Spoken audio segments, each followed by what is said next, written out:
88 milijonov evrov. Toliko smo Slovenci spustili v zrak z referendumi. Kar 22 jih je bilo v času samostojnosti, kar je eden na leto. Preračunano, s tem denarjem bi lahko eno leto plačevali povprečno plačo kar 7500 delavcem. A mi smo ta denar namenili za to, da so se ljudje največkrat odločali o stvarih, o katerih, roko na srce, niso vedeli kaj dosti. O tem je nazorno govorila tudi udeležba, saj je bila vedno porazno nizka, na referendumu za pokrajine celo manj kot 11-odstotna. Najvišja udeležba pa je bila pri odločanju o vstopu Slovenije v Evropsko unijo in v Zvezo NATO, nekaj nad 60%. So referendumi res temelj demokracije ali smo jih mi prikrojili svojim potrebam in zahtevam? Spomnimo samo, da so policisti že prvi dan stavke, ko se sploh še ni vedelo, kaj in kako bo s pogajanji, že pobirali podpise za referendum. Gre to res še za demokracijo ali gre za obliko pritiska in celo izsiljevanja? Bi morali referendume omejiti po tematikah ali po zbranih podpisih zanj? Kaj pa udeležba? Kako visoka bi morala biti, da bi referendum veljal? Vse to nam bodo v svojih predlogih predstavili naši današnji gostje v nadaljnji slabi pol ure, bi lahko rekli, 30 minut imamo na razpolago. Vam, spoštovani, pa postavljamo naslednjo trditev. Pri referendumskih vprašanjih vedno vem, o čem glasujem. Če ste vedno razumeli referendumsko vprašanje, potem stacionarnega telefona pokličite 0909330001 ali v mobilni telefon vtipkajte zvezdica 303 zvezdica 1 lojtra in pritisnite tipko kliči. Če pa so bila vprašanja postavljena nejasno, stacionarnega telefona pokličite 0909330002 ali v mobilni telefon vtipkajte zvezdica 303 zvezdica 2 lojtra in pritisnite tipko kliči. Klic vas stane 42 centov, odgovor pa vam lahko prinese 80 evrov in pa majico naše oddaje. Pravila si lahko preberete tudi na naši spletni strani in pa na teletekstu na strani 640. Sedaj pa kar k debati, najprej seveda na vrsti predstavitev gostov. Na moji levi, vaši desni, naša prva gost je gospa Maša Kociper, Pozitivna Slovenija, dobrodošli. Dobro jutro. Pravnik iz Pravne fakultete, gospod Igor Kavčič, pozdravljeni. Gospa Katarina Hočevar, Državljanska lista. Lep pozdrav. Dobrodošli. In pa gospod Matej Tonin, Nova Slovenija. Dobro jutro. Dobro jutro. Pa če kar pri vas začnemo, gospa Hočevar. Vaš predsednik je dal predlog v Državni zbor za spremembo referendumskega sistema. Kaj pravzaprav je ta predlog? Kaj piše v njem? Tako je, mi upamo v Državljanski listi, da nam bo do jutri uspelo zbrati dovolj podpisov in da jutri vložimo v postopek spremembo referendumske zakonodaje. Dejstvo je, in po eni strani nas veseli, da praktično v nobeni politični stranki ne nasprotujejo, da je treba referendumsko zakonodajo spremeniti. Mi v Državljanski listi ne ukinjamo referendumov, ampak jih samo spreminjamo oziroma zaostrujemo pogoje. In tako predlagamo, da se 90. člen ustave, ki določa zakonodajni referendum, spremeni na način, da uvedemo 35-odstotni kvorum. To pomeni, da bi bila odločitev na referendumu sprejeta, če bi se udeležili 35% vseh volivcev. Ta rešitev se nam zdi logična tudi potem, ker na referendumu odločamo o tem, ali bo en zakon, ki je že šel čez zakonodajni postopek, se uveljavil ali ne. In mi poslanci lahko sprejemamo odločitve, če nas je prisotna večina. In zato je ta kvorum 35% se nam ne zdi previsok. Poleg tega imamo v Sloveniji fenomen, da praktično referendume po vsebini ne omejujemo in to je naš drugi predlog. Prav tako je značilno za redke države, da bi imele tako veliko število kvalificiranih predlagateljev, ki lahko predlagajo referendum, in tukaj tudi mi predlagamo spremembe. To se pravi, da bi po novem lahko pobudo za referendum podalo 40 000 podpisov in pa Državni zbor kot celota in ne samo 1/3 poslancev. No, slišali smo, Državljanska lista bo jutri predala zadevo v Državni zbor, če bo zbrala dovolj podpisov. Ste v Pozitivni Sloveniji že podpisali oziroma boste to storili danes jutri? Ne, govorimo o zbiranju podpisov za vložitev predloga. Tukaj ni potrebna tako visoka večina kot kasneje in mislim, da bo koalicija tukaj zbrala dovolj podpisov sama. Smo pa seveda pripravljeni in želimo sodelovati v postopku. Tudi sami podpiramo spremembo referendumske zakonodaje. Predlog, ki ga je predstavila gospa Hočevar, je praktično predlog, ki je bil vključen v naš predvolilni program. Vsekakor pa se mora opraviti resna razprava na Ustavni komisiji, ki bo predstavila takšno dikcijo, da ne bo preveč omejujoča, hkrati pa bo te probleme, ki so se v preteklosti pokazali, rešila. Eden od vaših pogojev oziroma zahtev je bilo tudi, da se tovrstno pravilo novo o teh referendumih uveže šele z letom 2015. Zakaj tako pozno? Zakaj ne čim prej? Poglejte, to ni bil naš pogoj, vedno ponavljamo, da je bil to eden od naših predlogov, tako je glasil sklep sveta stranke. Gre pa za neko nezaupanje, bom kar odkrita. Predsednik vladajoče stranke SDS in stranka, ki je bila vedno izrazito nenaklonjena spremembe referendumske zakonodaje, je mnenje spremenila potem, ko je ugotovila, da sprememba oziroma vpis fiskalnega pravila v ustavo ne bo šel tako zlahka. Tako da pač mnogi naši podporniki menijo, da gre za poskus omejevanja referendumov zaradi vseh reform, ki sledijo, kar ni nič slabega. Mi pa samo želimo, da se to naredi tako, kot je treba, s tresočo roko, po premisleku, ob sodelovanju strokovnjakov. V konkretni primeru se je gospod Virant kar ponudil gospodu Janši, da čez vikend napiše predlog spremembe ustave.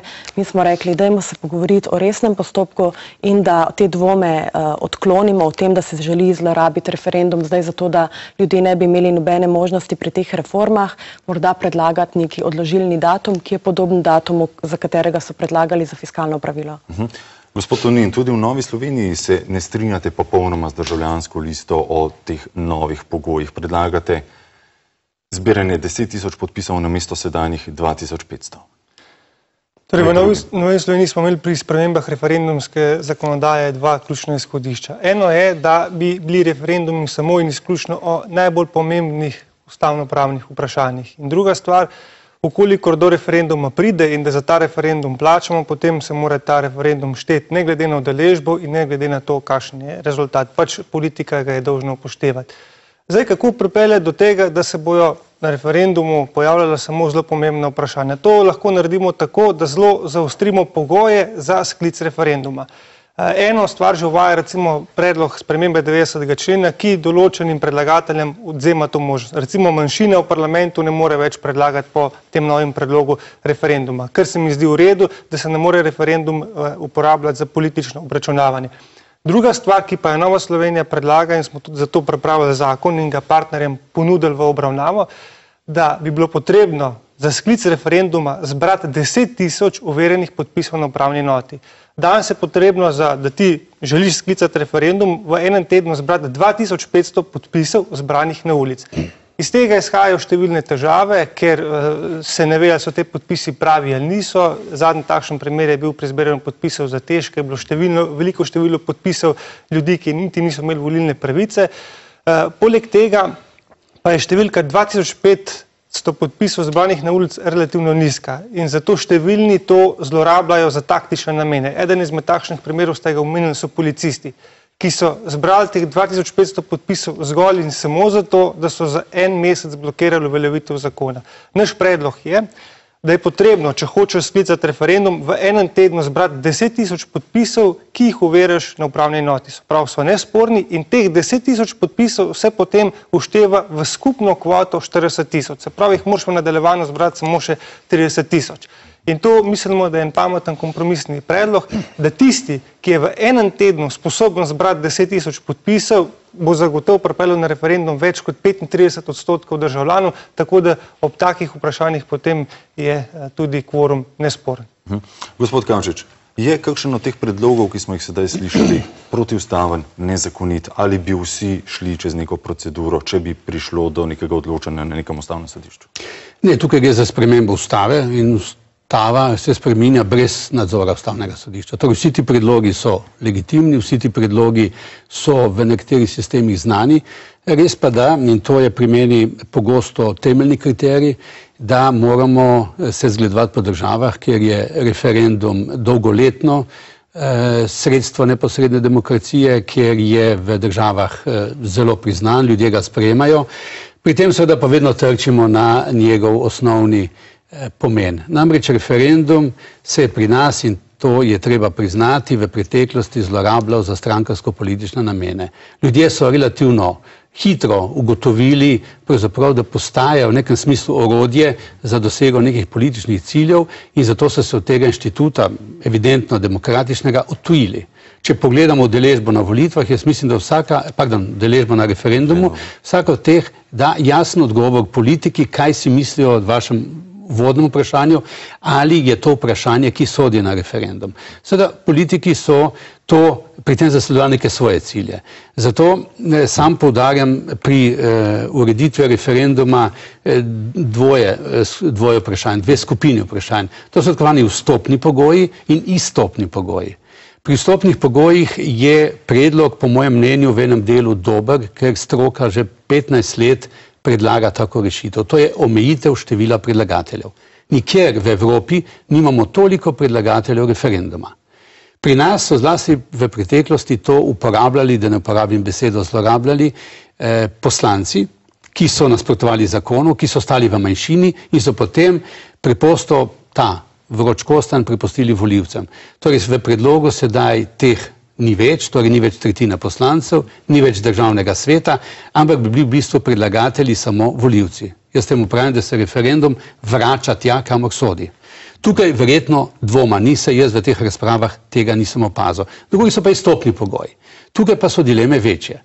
Ena dilema, ki jo je povsem utemeljeno razložil gospod Tonin, je kvorum. Treba priznati, da v zahodnoevropskih demokracijah na referendumu kvoruma praviloma ne poznajo. Običajno omenjajo kot protivtež Italijo, vendar je italijanski referendum nekaj povsem drugega in ga jaz ne bi v to uporabljal. Začeli so ga uvajati vzhodnoevropske demokracije. Drugi pa je seveda povezan z omejitvami vsebin. Tega pa poznajo vse države, ki referendum resno obravnavajo. Tako da jaz mislim, da ni nujno, da se usmerimo v vse tri segmente, lahko je poudarek na vstopnem delu, lahko pa na izstopnem. Jaz pogosto uporabljam primerjavo z univerzo, torej mi se tudi na fakultetah odločamo, ali bomo zaostrili vpisne pogoje in potem s tem nekako v veliki meri jamčili večje število diplomantov ali pa odpremo vrata na stežaj, torej naj vsak poskusi, vendar seveda bo zato vsip bistveno večji. Dobro, omenili ste sredstva demokracije. Sedaj se bomo preselili v Koper, kjer imamo nekoga, in sicer ne kar nekoga, ampak gospoda Vilija Kovačiča, ki je izkoristil to sredstvo demokracije in sicer pobudnik je bil za referendum o TEŠ 6. Pozdravljeni v Koper, imamo zvezo, se slišimo? Ja, Igor, se slišimo. Z nami je gospod Vili Kovačič, kot si že povedal, iz civilne iniciative Davkoplačevalci se ne damo. Gospod Kovačič, vi trdite, da gre pri novi referendumski zakonodaji za nekakšen suspens demokracije. Zakaj je to po vašem? Tako, ampak dober dan, dobro jutro. Gre za suspens demokracije za tisti del civilne družbe, ki nima podpore v medijih, strankah in oziroma ali sindikatih. Kajti te pogoje, ki jih zdaj navajajo, so izrazito restriktivni in vodijo stran od tega, da bodo civilne pobude še nastajale in da se bojo artikulirale v zakonske predloge ali karkoli drugega. Kajti te omejitve s kvorumom in za vstopnim pogojem 10 000, morate priznati vsi, so zelo drastične spremembe, ki bojo omejile še to, kar imamo iz civilne družbe pobud. Zato pravim, da ne moramo razvijati demokracije na ta način, da jo ožimo. Gospod Kavčič je že povedal, da praviloma zahodne demokracije kvoruma ne poznajo. Danes je kvorum zelo lahko zlorabiti. Vi govorite o tem, da se zlorablja referendume. Jaz bom pa zdaj povedal, da se bo kvorum lahko zelo učinkovito zlorabljal. Kajti nekdo, ki ima denar, ki ima sredstva, ki ima medije, ki ima kapital, mu ni težko prepričati ljudstvo, da so referendumsko vprašanje stvar politike in stroke. Kajti stroka in politika so zato plačani. In bo zlahka potisnil udeležbo izpod meje kvoruma. Zato trdim, da je kvorum v tem smislu ubijalski. za civilne pobude. Drugo pa ta famozni predlog Nove Slovenije. 10 000. Kje so se pa zmislili to številko? On je rekel, gospod Tonin, zato, ker je bilo nekaj, oziroma ker je bilo veliko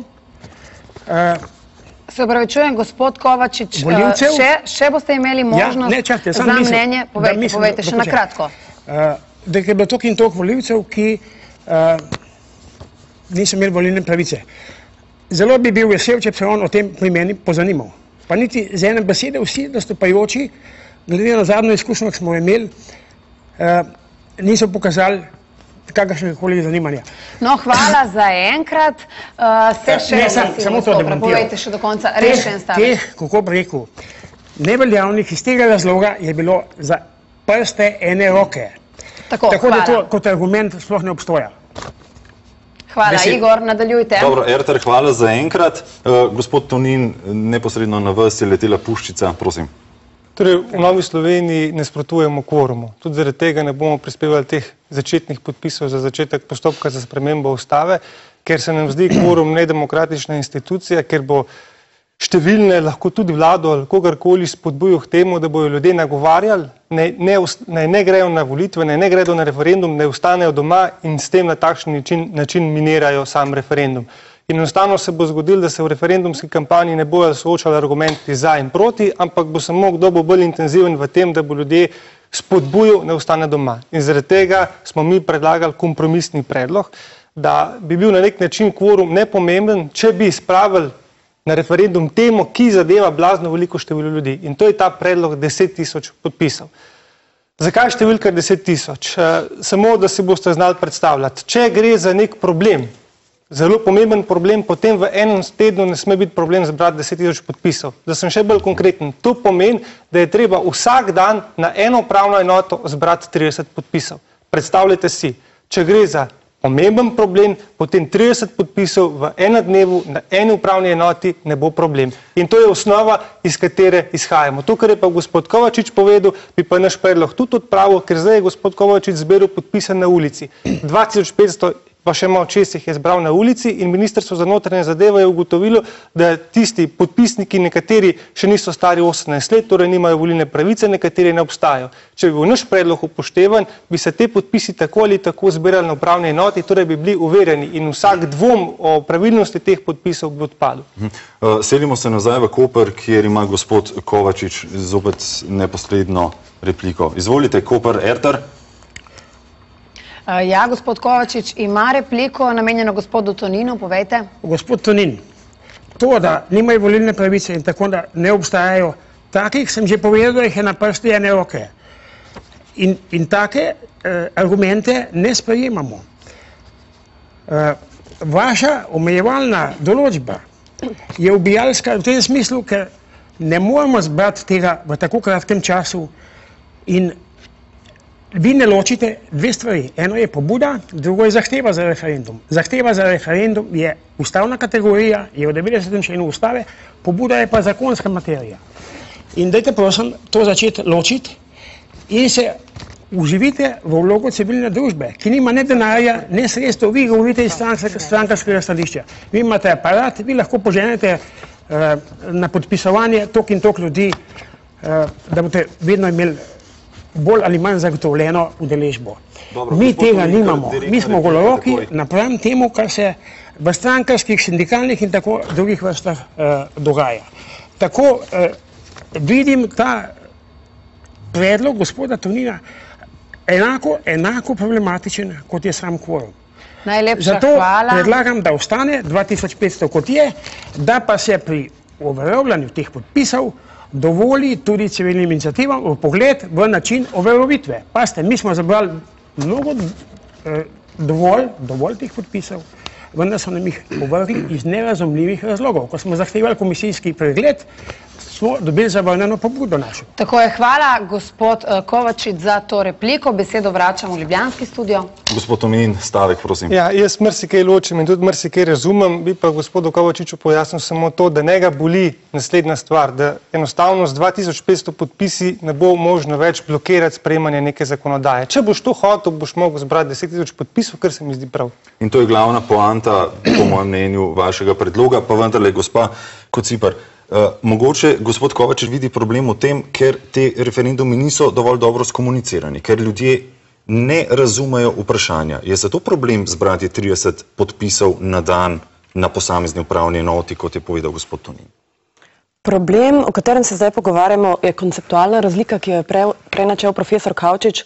In sicer mi pa ravno to trdimo. Naj ima relativno malo število ljudi, ki oceni, neka manjša skupina, ki oceni, da je v zakonodajnem postopku v Državnem zboru njihova pravica kršena, možnost sprožiti to vprašanje. Spravi zbrati neko število podpisov in to sprožiti. Potem je treba seveda ustrezno skomunicirati, zakaj pravzaprav gre. In nam se zdi pa kvorum tisto merilo, ki pove, to vprašanje je pomembno, ga razumemo, zato se bomo referenduma udeležili in pač glasovali tako, kot bomo, odloča potem večina. Če bomo mi, volivci, ocenili, da je to vprašanje nerelevantno, da se tiče premale skupine, pač morda bomo glasovali proti ali, kar se meni zdi pravilno, na referendum pač ne bomo šli, ker menimo, da je zakonodajalec in poslanci, ki jih za to plačujemo, naredil svojo nalogo, oddelal svoje delo in mi v to ne želimo posegati. Zato se nam v tem smislu kvorum ne zdi sporen, zdi pa se nam, da tudi majhnim številam, ogroženim skupinam omogoča, da preverijo svoje stališče pri volivcih in da volivci potem odločijo.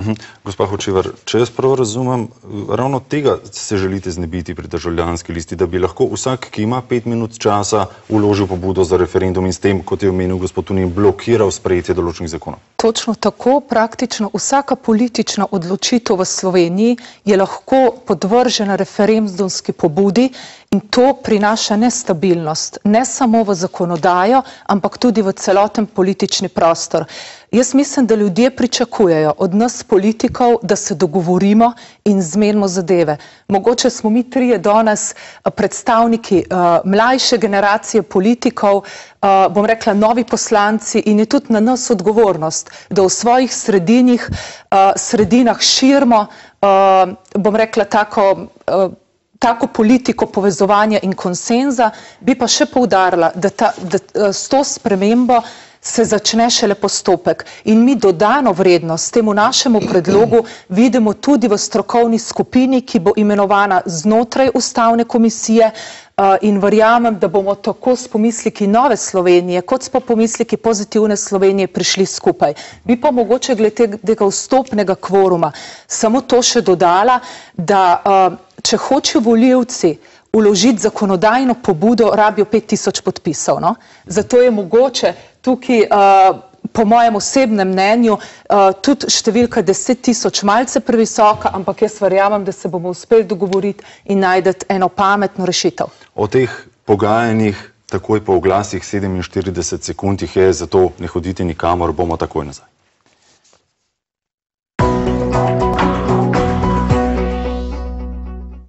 Poslovni pogum velja, malo in srednje gospodarstvo stavita na novo podjetnost. MOS, mednarodni sejem obrti in podjetnosti. Celjski sejem od 12. do 18. septembra.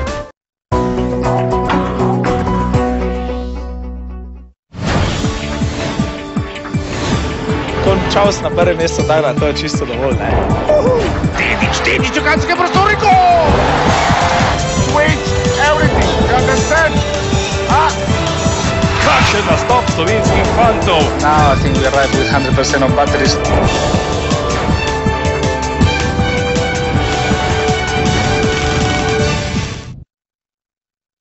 Dobrodošli nazaj, 47 sekund je kar kratkih. Gospa Hočevar, če se vrnemo nazaj k pogajanjem, zasledil sem zapis, da se boste seveda pogajali z vsemi partnerji oziroma strankami, ampak vendarle, da pa mogoče malo bolj ciljate na neko uskladitev zahtev z Pozitivno Slovenijo kot z Novo Slovenijo. Vendarle tretjina v parlamentu proti 4 poslancem je razlika. Poglejte, mi ne izključujemo nikogar, tako da jaz pač verjamem, da bomo uspeli doseči konsens tako v okviru ustavne komisije, da se bodo še kakšne odprte dileme razrešile, tako kot pač tudi v okviru koalicijskih pogajanj, tako kot potekajo. Gospod Kavčič, slišali smo, civilnim iniciativam in družbi bo onemogočen nekako nek moment, ki ga sedaj za referendum imajo.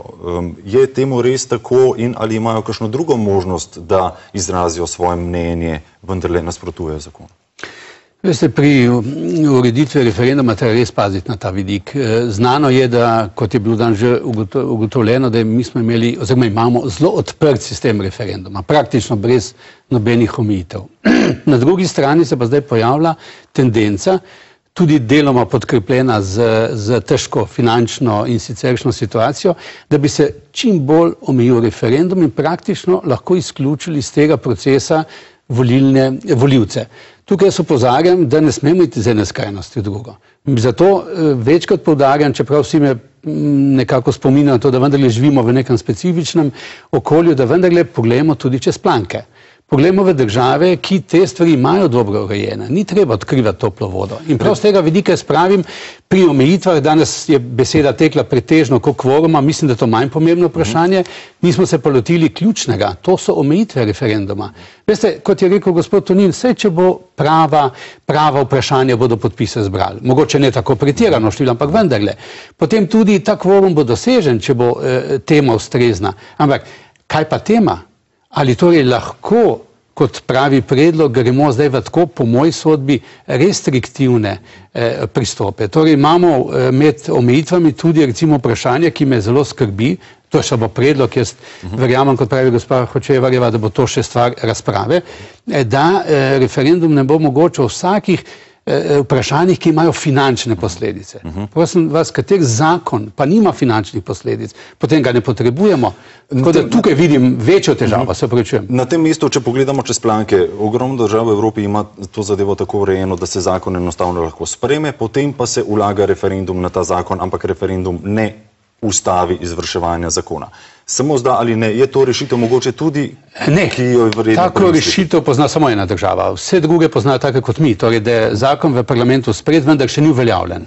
Italijanska, kot že omenjena, pa tista, ki pozna vaš sistem. To pomeni, da je zakon sprejet, velja in ga naknadno, kadarkoli lahko volivci razveljavijo. Da ali ne, je to slabo? To je slabo. Dobro. Spoštovane, spoštovani, postavili smo vam vprašanje oziroma trditev pri referendumskih vprašanjih, vedno vem, o čem glasujem. Da ali ne sta bila možna odgovora, glasovali pa ste 48% za da in 52% za ne. Imamo pa že nagrajenca na naši telefonski liniji. Dobar dan, dobrodošli. Dobar dan. Povejte, kdo ste, iz kje kličete? Lidija Dumanič iz Maribora. Pozdravljeni, kako ste glasovali? Jaz razumela sem vsa vprašanja referendumska, čeprav so več ali manj postavljena res mogoče za širše množice nerazumljivo, ampak seveda, če te tema zanima, boš poiskal pravi odgovor. Evo, najlepša hvala za vaš glas. Seveda s tem telefonskim klicom ste si prislužili 80 € in pa majico naše oddaje. Prijetno jo nosite v teh bližajočih septembrskih in pa seveda jesenskih dneh. Hvala še enkrat. Hvala. Vam, spoštovani, pa tudi hvala za obisk v studiu. Upam, da smo razrešili malo dileme, verjamem pa, da še nismo rekli zadnji. Hvala lepa. Hvala.